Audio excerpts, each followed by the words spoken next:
Hello, young learners. So, welcome back to the second lecture of exploring mixtures and their separation. Last lecture में हमने कुछ की concepts को discuss किया था अबाउट मिक्सचर्स. हमने समझा था कि मिक्सचर्स क्या होते हैं, उनकी कैरेक्टरिस्टिक्स, उनकी classification that is homogeneous and heterogeneous mixtures. फिर हमने पार्टिकल साइज के बेसिस पर टाइप्स ऑफ मिक्सचर्स भी पढ़े थे, सॉल्यूशंस, सस्पेंशंस एंड कोलॉइड्स, और इनकी कंपैरिजन मतलब इनका डिफरेंस भी हमने किया था. राइट एक बहुत ही इंपॉर्टेंट कॉन्सेप्ट को भी हमने डिस्कस किया था, दैट वाज टिंडल इफेक्ट. हमने देखा था कि जो सॉल्यूशंस होते हैं वो होमोजीनियस मिक्सचर्स होते हैं और कोलॉइड्स और सस्पेंशन दोनों ही हेट्रोजीनियस मिक्सचर्स होते हैं. तो इस वीडियो में जो हमारा मेन फोकस रहेगा that will be on solutions. हम सॉल्यूशंस को डिस्कस करने वाले हैं, उनकी concentration, solubility, saturated and unsaturated solutions and crystallization. तो चलिए एक्सप्लोर करते हैं आज कुछ नए कॉन्सेप्ट्स. तो सॉल्यूशंस क्या होते हैं ये हम लास्ट वीडियो में ऑलरेडी डिस्कस कर चुके हैं, बट एक रीकैप कर लेते हैं क्योंकि इस वीडियो में हम इसी के बारे में कुछ और बातें भी जानने वाले हैं. सॉल्यूशंस जो हैं ये होमोजीनियस मिक्सचर्स होते हैं. होमोजीनियस मिक्सचर्स मतलब कि इनके कंपोनेंट्स यूनिफॉर्मली मिक्स हो जाते हैं और थ्रू आउट ये मिक्सचर एक जैसा ही रहता है. फॉर एग्जाम्पल, अगर मैं सॉल्ट को पानी में डिज़ोल्व करके एक मिक्सचर बनाती हूँ तो मुझे एक सोल्यूशन मिलता है जो कि होमोजीनियस होता है. इसकी कॉम्पोजिशन थ्रू आउट सेम होती है और हर पार्ट इस सॉल्ट वाटर का या इस सॉल्ट के सोल्यूशन का सेम अमाउंट ऑफ सॉल्ट को कंटेन करता है, मतलब हर सिप बिल्कुल सेम ही टेस्ट करेगा. इसके अलावा सॉल्यूशंस की कुछ और भी कैरेक्टरिस्टिक्स होती हैं. इसके पार्टिकल साइज़ काफ़ी छोटा होता है, पार्टिकल्स नीचे सेटल डाउन नहीं होते व्हेन लेफ्ट अनडिस्टर्ब्ड, और ये टिंडल इफेक्ट को शो नहीं करता है पार्टिकल का साइज़ बहुत छोटे होने की वजह से. Next we will talk about the components of solutions. तो सॉल्यूशन के दो कंपोनेंट्स होते हैं, सॉल्यूट एंड सॉल्वेंट. सॉल्यूट वो सब्सटेंस होता है जिसको सॉल्यूशन में डिसॉल्व किया जाता है, यानी कि the substance that gets dissolved in the solution. और सॉल्वेंट वो सब्सटेंस होता है जिसमें सॉल्यूट को डिसॉल्व किया जाता है, मतलब कि the substance that dissolves the solute. For example, जब मैंने शुगर का सॉल्यूशन बनाया था, शुगर को वाटर में डिसॉल्व करके, इसमें शुगर जो है वो सॉल्यूट होगा और वाटर मेरा सॉल्वेंट होगा, क्योंकि जिस सब्सटेंस को डिसॉल्व किया गया है वो शुगर है, दैट इज द सॉल्यूट. जिस में डिसॉल्व किया गया है वो वाटर है, तो वो हमारा सॉल्वेंट होगा. सिमिलरली सॉल्ट के सॉल्यूशन के केस में जो सॉल्ट है that will B solute and water will be the solvent. Simple terms में हम ये भी कह सकते हैं कि जो सब्सटेंस लेस क्वांटिटी में प्रेजेंट होता है वो सॉल्यूट होता है, और जो सब्सटेंस ज़्यादा क्वांटिटी में प्रेजेंट होता है वो सॉल्वेंट होता है. अब नेक्स्ट इनसे एक बहुत ही इंपॉर्टेंट कॉन्सेप्ट आता है, that is concentration of a solution. अब ये कॉन्सेंट्रेशन क्या है, चलिए इसे एक एग्जाम्पल से समझते हैं. सी यहाँ पर आपको एक सैम्पल एग्जाम्पल गिवन है. सपोज मेरे पास 2 ग्लास ऑफ वाटर है. एक ग्लास में मैंने 1 चम्मच शुगर को ऐड किया है और दूसरे ग्लास में मैंने 5 स्पून्स ऑफ शुगर को ऐड किया है. राइट अब जिस केस में शुगर का अमाउंट कम है वो मेरा होगा डाइल्यूट सॉल्यूशन, और जिस सॉल्यूशन में शुगर का अमाउंट ज़्यादा है वो मेरा होगा कॉन्सेंट्रेटेड सॉल्यूशन. सी इस केस में आप मुझे बताइए कि सॉल्यूट क्या है और सॉल्वेंट क्या है. देखिए यहाँ पर जो सॉल्यूट है वो शुगर है और सॉल्वेंट वाटर है. इसका मतलब अगर मैं सेम अमाउंट ऑफ सॉल्वेंट लूँ, मतलब दोनों ही केसेस में आप देखिए 1 ग्लास ही वाटर है, लेकिन सॉल्यूट के अमाउंट को चेंज कर दिया गया है. पहले में सॉल्यूट का अमाउंट कम है, सिर्फ 1 spoon of sugar he add किया गया है, और दूसरे में जो सॉल्यूट का अमाउंट है वो बहुत ज़्यादा है, that is 5 spoons of sugar. तो ऐसे केसेस जब अमाउंट ऑफ सॉल्वेंट को तो सेम रखा गया है लेकिन सॉल्यूट के अमाउंट को चेंज कर दिया गया है, तो जिस केस में जो मेरा सॉल्यूट का अमाउंट है वो कम होगा वो मेरा डाइल्यूट सॉल्यूशन होगा, और जिसमें सॉल्यूट का अमाउंट ज़्यादा होगा वो मेरा कॉन्सेंट्रेटेड सॉल्यूशन होगा. अब ये कॉन्सेंट्रेशन का जो कॉन्सेप्ट है ये हर फील्ड में बहुत ही काम आता है। जैसे कि अगर हम मेडिसिन्स की बात करें तो हमें पता है कि ज़्यादा मेडिसिन भी हार्मफुल हो सकती है और कम मेडिसिन लेने से भी शायद वो अच्छे से काम नहीं करेगी। कुकिंग की भी हम बात करें तो अगर हम ज़्यादा सॉल्ट डाल देंगे तो फूड बहुत ही ज़्यादा सॉल्टी हो जाएगा। कम सॉल्ट डालेंगे तो शायद उतना अच्छा टेस्ट नहीं करेगा। इसके अलावा एग्रीकल्चर, लेबॉरेटरीज और भी कई फील्ड्स में इसका काफ़ी इम्पोर्टेंस है। अब इतनी ही इम्पोर्टेंस है तो चलिए समझ लेते हैं कि कॉन्सेंट्रेशन को परसेंटेज में कैसे एक्सप्रेस किया जाता है। ये परसेंटेज हम कैलकुलेट करते हैं सॉल्यूट की। तो हम निकालेंगे कि कितना परसेंट ऑफ सॉल्यूट प्रेजेंट है in given amount of solution. Yes, तो टोटल सॉल्यूशन में सॉल्यूट की परसेंटेज कितनी है वो हम इस फॉर्मूले से कैलकुलेट करेंगे। अब ये कैलकुलेट करने के लिए हमारे पास 3 मेथड्स हैं। तो पहला मेथड है, हम इसे कैलकुलेट करेंगे बाय मास परसेंटेज। तो first one is expressing concentration by mass percentage. ये फॉर्मूला तब अप्लाई किया जाता है जब आपको सॉल्यूट और सॉल्वेंट दोनों का ही मास गिवन हो। अब मास की ऐसा यूनिट होती है ग्राम्स, राइट? तो दोनों ही वैल्यूज आपको ग्राम्स में गिवन होगी। लेकिन एक बात जान लीजिए, यहाँ पर हमें सिर्फ सॉल्यूट और सॉल्वेंट के मास की नहीं बल्कि पूरे सॉल्यूशन के मास की भी नीड होगी। मास परसेंटेज का जो फॉर्मूला होता है वो होता है mass of solute upon mass of solution into 100।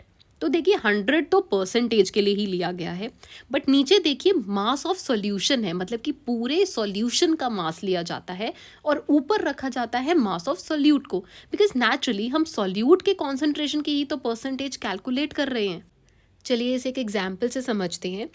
Suppose हमें बोला गया कि 90 ग्राम्स ऑफ वाटर में 10 ग्राम्स ऑफ सॉल्ट को डिसॉल्व किया गया है। तो यहाँ पर जो सॉल्यूट है वो सॉल्ट है, वो हमें 10 ग्राम्स गिवन है, और जो सॉल्वेंट है वो वाटर है जो हमें 90 ग्राम्स गिवन है, राइट? अब टोटल सॉल्यूशन कितना होगा? सॉल्यूट प्लस सॉल्वेंट, वो क्या होगा? 10 plus 90 that is equal to 100 grams. अब यहाँ पर देखिए सॉल्व कैसे करना है। हमें पता है जो मास परसेंटेज का फॉर्मूला होता है that is mass of solute upon mass of solution into 100। अब मास ऑफ सोल्यूट यानी कि जो सॉल्ट का अमाउंट है वो 10 ग्राम्स है। मास ऑफ सोल्यूशन हमने निकाल लिया है सॉल्यूट और सॉल्वेंट का ऐड करके, दैट इज 100 ग्राम्स। तो हम फॉर्मूले में पुट कर देंगे that will B 10 grams upon 100 grams into 100। तो हमारे पास जो परसेंटेज आ जाएगा कैलकुलेट करके दैट विल बी 10%। वेल, मैं आपको बता दूं कि सॉल्यूट का अमाउंट जितना ज़्यादा होगा ना उतनी ही परसेंटेज हमें ज़्यादा मिलने वाली है। तो चलिए चलते हैं हमारे दूसरे मेथड पे जो कि है कॉन्सेंट्रेशन एज मास पर वॉल्यूम। ये भी फर्स्ट मेथड से सिमिलर ही है, बस फ़र्क क्या है, यहाँ पर जो सॉल्यूट है उसका मास गिवन होगा, मतलब वो वैल्यू हमें ग्राम्स में गिवन होगी, और जो सॉल्यूशन है, जो टोटल सॉल्यूशन का हमने लेना है वो हमें वॉल्यूम गिवन होगा। मतलब पहले वाले मेथड में मास ही था दोनों का, बट यहाँ पर जो सॉल्यूशन है उसका वॉल्यूम लिया जाएगा, और ये जो वॉल्यूम है ये मिलीलीटर्स में ही लिया जाता है। So the formula will be mass of solute in grams upon volume of solution in ml multiply by 100।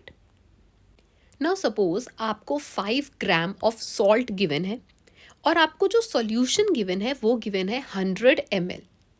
Now see example 2, इसको कैसे सॉल्व करेंगे? तो यहाँ पर जो फॉर्मूला है that will B mass of solute in grams upon volume of solution in ml multiply by 100। तो mass of solute यानी कि सॉल्ट आपको गिवन है 5 ग्राम्स, सोल्यूशन आपको गिवन है 100 ml। इसको फॉर्मूले में पुट कर दीजिए, तो 5 ग्राम upon 100 ml into 100 that will B 5%। एक चीज़ आप यहाँ पर अच्छे से समझ लीजिए कि ये जो वॉल्यूम ऑफ सॉल्यूशन गिवन है ना, ये टोटल सॉल्यूशन की बात कर रहे हैं। टोटल सॉल्यूशन मतलब इसमें ऑलरेडी सॉल्यूट और सॉल्वेंट प्रेजेंट है। तो ये जो मुझे 5 ग्राम का सॉल्ट गिवन है ना, मतलब कि जो सॉल्यूट गिवन है, ये कुछ अमाउंट ऑफ सॉल्वेंट में डिसॉल्व किया गया है, और जो टोटल सॉल्यूशन आया है ना वो 100 ml है। मतलब इस 100 ml सॉल्यूशन में already 5 gram of solute present है।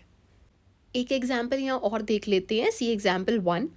आपको गिवन है कि 3% ऑफ ग्लूकोज सोल्यूशन। अब इसका मतलब क्या है? 3% मतलब कि 3 ग्राम्स ऑफ सोल्यूट प्रेजेंट है। और कहाँ प्रेजेंट है? जो टोटल सॉल्यूशन है दैट इज 100 ml। 100 ml के टोटल सॉल्यूशन में 3 ग्राम्स ऑफ ग्लूकोज प्रेजेंट है। 100 ml क्यों लिया है? क्योंकि यहाँ पर परसेंट की बात हो रही है और हमें पता है परसेंटेज मीन्स 100, राइट? इसलिए 100 ml सॉल्यूशन लिया है। दूसरी बात आप यहाँ देखिए, सॉल्वेंट की कोई बात नहीं की गई है। हमें नहीं पता कितना सॉल्वेंट है, बस हमें ये पता है कि टोटल सॉल्यूशन 100 ml है और उसमें 3 ग्राम का ग्लूकोज प्रेजेंट है। Now the third method is volume by volume. यहाँ पर भी सेम ही मेथड रहने वाला है, बस फ़र्क क्या है, यहाँ पर सोल्यूट और सोल्यूशन दोनों के ही वॉल्यूम गिवन है। मतलब ये वैल्यूज़ हमें मिलीलीटर्स यानी ml में ही गिवन होगी, right? Formula will be volume of solute upon volume of solution into 100। तो ऊपर सोल्यूट का वॉल्यूम रहेगा, नीचे टोटल सोल्यूशन का वॉल्यूम रहेगा। क्योंकि यहाँ पर हम वॉल्यूम्स में ही डील कर रहे हैं, दैट मीन्स जो सोल्यूट है और सॉल्वेंट है दोनों ही लिक्विड्स रहने वाले हैं।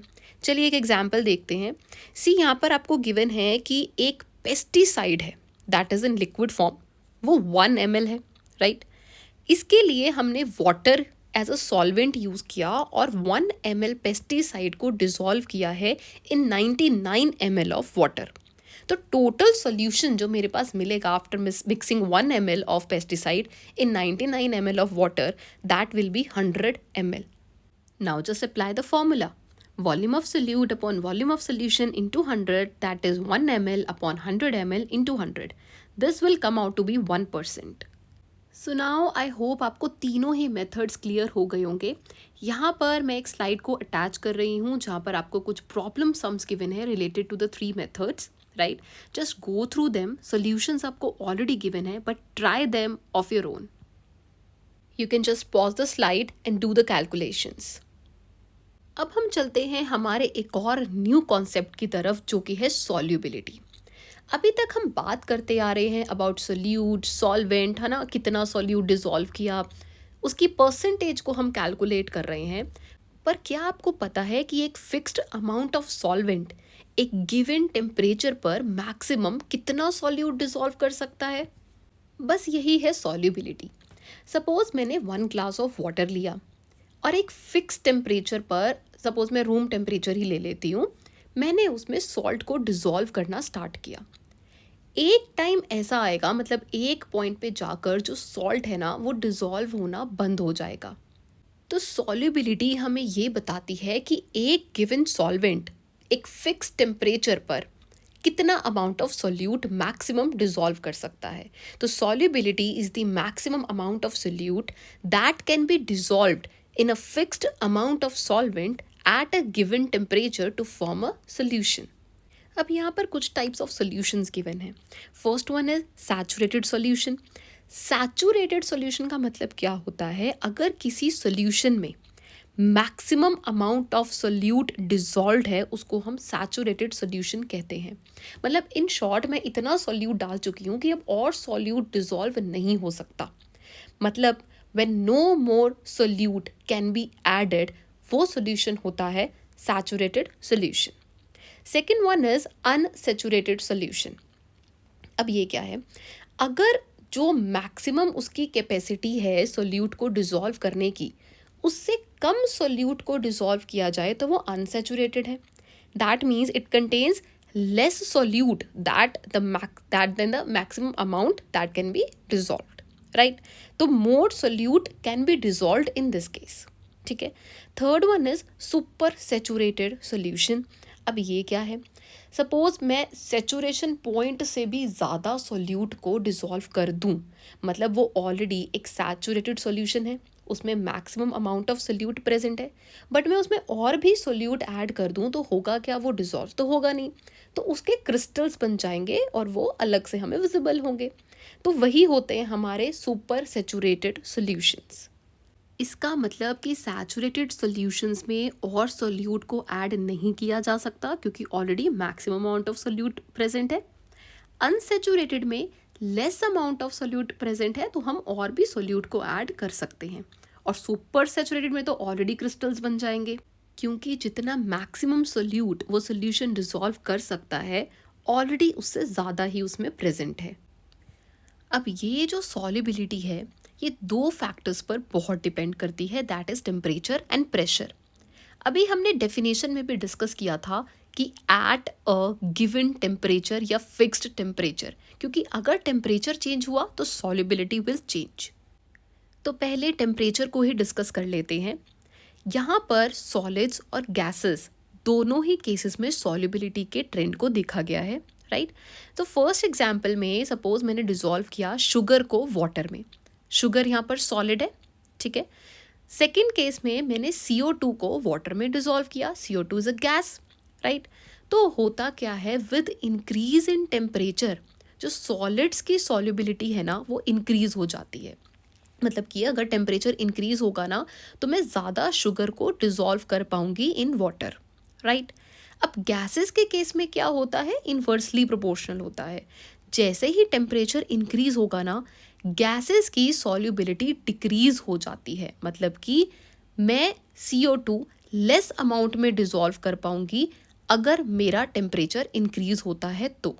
एक्चुअली गैसेस के केस में ऐसा होता क्यों है, बिकॉज जैसे ही टेम्परेचर इंक्रीज होता है ना गैस के पार्टिकल्स बहुत ज़्यादा एनर्जी को गेन कर लेते हैं, राइट। इस एनर्जी को हम काइनेटिक एनर्जी कहते हैं, और ये पार्टिकल्स ना बहुत ज़्यादा इधर उधर भागने लगते हैं और फिर क्या करते हैं, लिक्विड में से मतलब वाटर में से ना एस्केप आउट हो जाते हैं, बाहर निकल जाते हैं। तो इसीलिए सॉल्युबिलिटी जो है ना गैसेस के केस में वो डिक्रीज हो जाती है। अब प्रेशर जो है ना वो मेनली गैसेस की सॉल्युबिलिटी को ही इफ़ेक्ट करता है, ठीक है। जितना ज़्यादा प्रेशर होगा उतनी ज़्यादा सॉल्युबिलिटी होगी। I give you an example, जैसे कि कार्बोनेटेड ड्रिंक्स जो भी होती हैं उनमें CO2 गैस होती है, बहुत ही हाई प्रेशर में होती है। तो क्या होता है, अंडर वेरी हाई प्रेशर उस गैस को फिल किया जाता है, तो जितना ज़्यादा प्रेशर होगा ना उतनी ही ज़्यादा सॉल्युबिलिटी इंक्रीज होगी और उतनी ही वो CO2 गैस अंदर टिकी रहेगी, right. That means the solubility of gas is directly proportional to the pressure. जितना ज़्यादा प्रेशर उतनी ज़्यादा गैसेस की सॉल्युबिलिटी। So that's all for this video. यहाँ पर मैं एक स्लाइड अटैच कर रही हूँ as a summary, you can go through it and I will see you in the next part. Thank you.